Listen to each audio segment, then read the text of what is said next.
Europe 1, 9h11. Europe 1 matin. 7h, 9h30, Bruce Toussaint. Quel est le point commun entre la Grande-Bretagne, Andorre, la Belgique, le Danemark, le Liechtenstein, le Luxembourg, Monaco, les Pays-Bas, la Norvège, l'Espagne ou la Suède? Tout ça. Ils ont tous un souverain. La reine d'Angleterre vient de fêter son jubilé de diamant, 60 ans de règne. En Espagne, c'est plus délicat. De plus en plus de voix demandent l'abdication du roi. C'est l'occasion en tout cas pour nous et pour le supplément magazine d'Europe 1 matin de faire le bilan des monarchies en Europe et dans le monde avec nos invités. Hélène Delalex, bonjour. Bonjour Bruce. Vous êtes historienne de l'art, conservatrice au château de Versailles, auteur de Louis XIV pour les nuls aux éditions First. Vincent Mélan, bonjour Vincent. Bonjour. Vous êtes chef du service royauté au magazine Point de Vue qui titre cette semaine Juan Carlos, le crépuscule d'un soir. Les rois, les reines, on ne va en faire qu'une bouchée. À la reine bien sûr.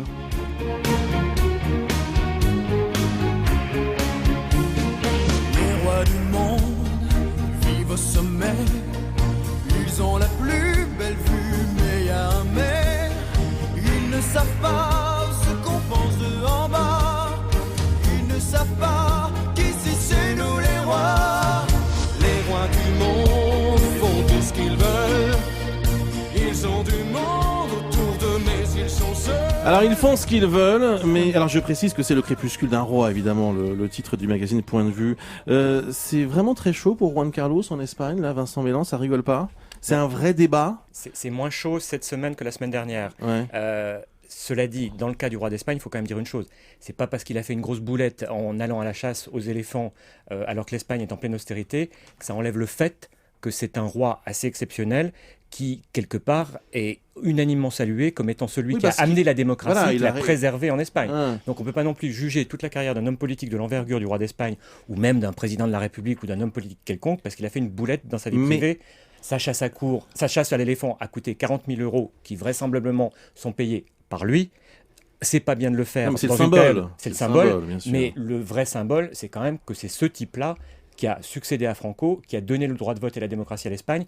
C'est l'utilité de la monarchie en Espagne qui n'est pas contestée. Est-ce symptomatique? Est-ce que c'est aussi à l'image d'autres contestations des monarchies? Ce qui est très symptomatique, c'est qu'on vit une période très compliquée et que le public et les citoyens en général sont très critiques vis-à-vis des dirigeants quand ils font des bêtises, que ce soit en monarchie ou en république.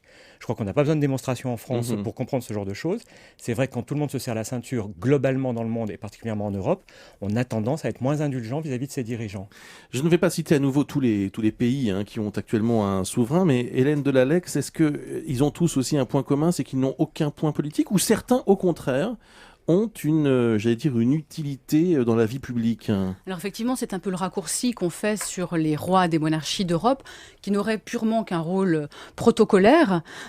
Effectivement, en France, dans l'inconscient collectif, on associe souvent la République à la démocratie. On considère la monarchie comme un gouvernement archaïque.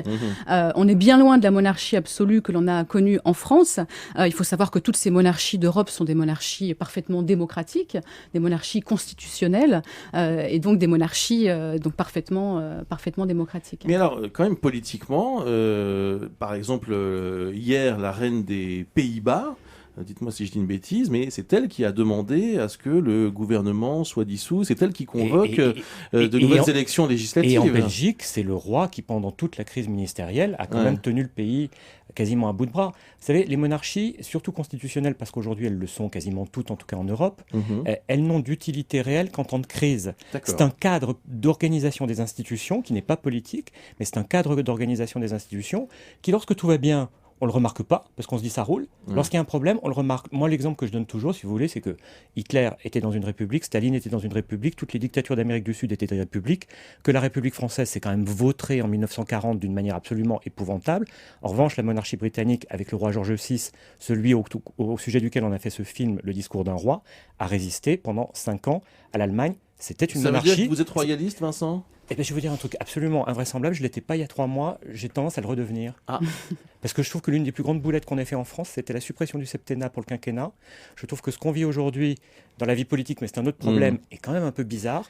Et je me demande si on n'aurait pas intérêt à avoir un cadre institutionnel plus neutre. Mais le cadre monarchique, d'ailleurs, n'est pas si éloigné du cadre républicain, avec cette séparation des pouvoirs très claire entre le roi qui règne et puis celui qui gouverne, c'est le chef du gouvernement, responsable devant le Parlement. Donc cette séparation des pouvoirs n'est pas vraiment sans rappeler le rôle du président de la République comme garant des institutions et puis le rôle de chef de gouvernement qui est directement confronté d'ailleurs aux crises politiques. Et on voit que c'est pour ça, notamment que Juan Carlos, ça a fait scandale, parce que c'est une faute morale, une faute symbolique.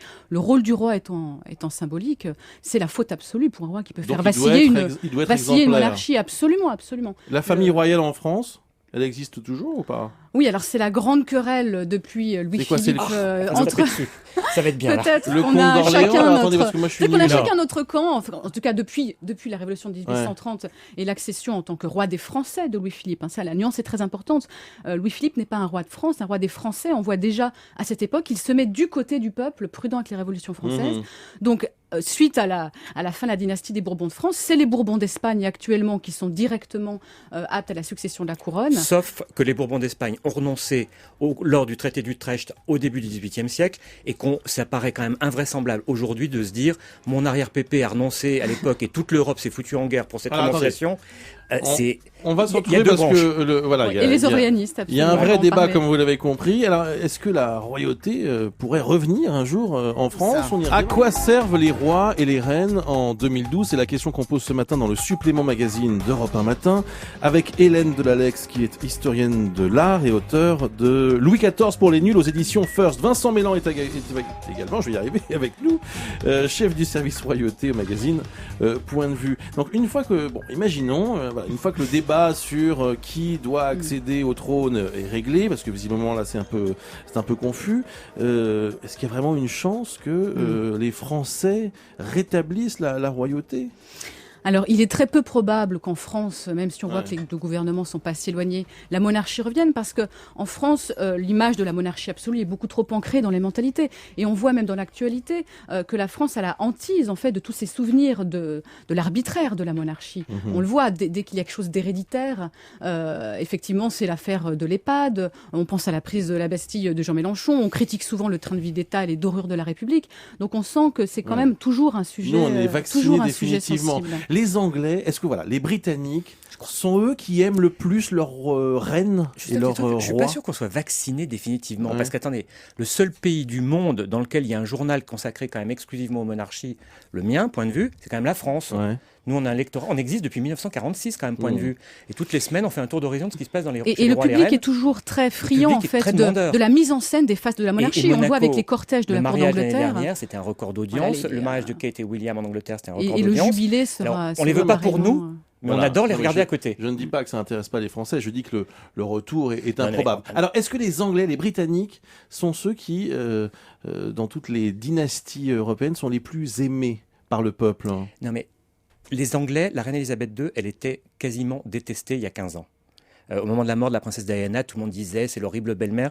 Je crois qu'il y a un jeu de rôle dans les monarchies. Vous avez le rôle de la grand-mère assez mignonne, vous avez le rôle de la jeune princesse, vous avez le rôle de la belle-mère un peu déplaisante. Tout le monde se projette dans ces personnages.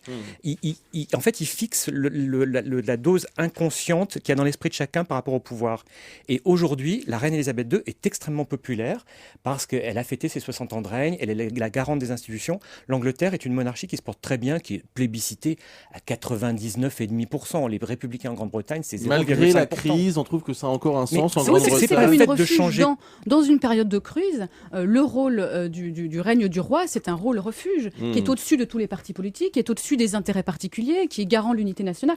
On le voit en Belgique. Enfin, il y a eu quelques le rôle du roi dans la crise du gouvernement. Oui, mais en Grande-Bretagne, il y a eu quelques scandales sur les dépenses. Il y a quelques scandales sur les dépenses en République. Effectivement, le train de vie de l'État, bien qu'on sait qu'effectivement le train de vie de la couronne les dépenses de la reine Elisabeth II, c'est quoi ? Le château de Windsor, il n'y a plus de monarchie. Qu'est-ce qu'on en fait de Windsor ? On le brûle et puis on le ferme.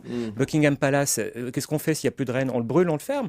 De toute façon, il faudra entretenir ces monuments, comme en France, on entretient le palais de Versailles, comme en France, on entretient le palais de l'Élysée. Dieu sait qu'à l'heure actuelle, on a des problèmes au niveau du train de vie de l'État en France et des dépenses de l'État. C'est pas l'idée de la monarchie, c'est pas un problème de politique, encore une fois. Ce qui est important, c'est la démocratie. La Grande-Bretagne est un pays qui a acquis sa démocratie grâce à la monarchie. La France est un pays qui a acquis sa démocratie plutôt grâce à la République. Donc, à partir du moment où il y a une démocratie dans un pays ou dans l'autre, le cadre institutionnel n'a pas besoin d'être vraiment modifié. Donc, c'est une forme qui n'est pas la nôtre. Ils sont partis pour encore plusieurs siècles, si j'ai bien compris. Hélène, selon vous, oui, pas absolument. Question d'y toucher. Non, absolument. C'était une image pérenne. Merci beaucoup à tous les deux. Je rappelle donc Louis XIV pour les nuls aux éditions First et puis Point de vue qui est sorti cette semaine avec ce titre Juan Carlos, le crépuscule d'un roi. Bonne journée, merci beaucoup.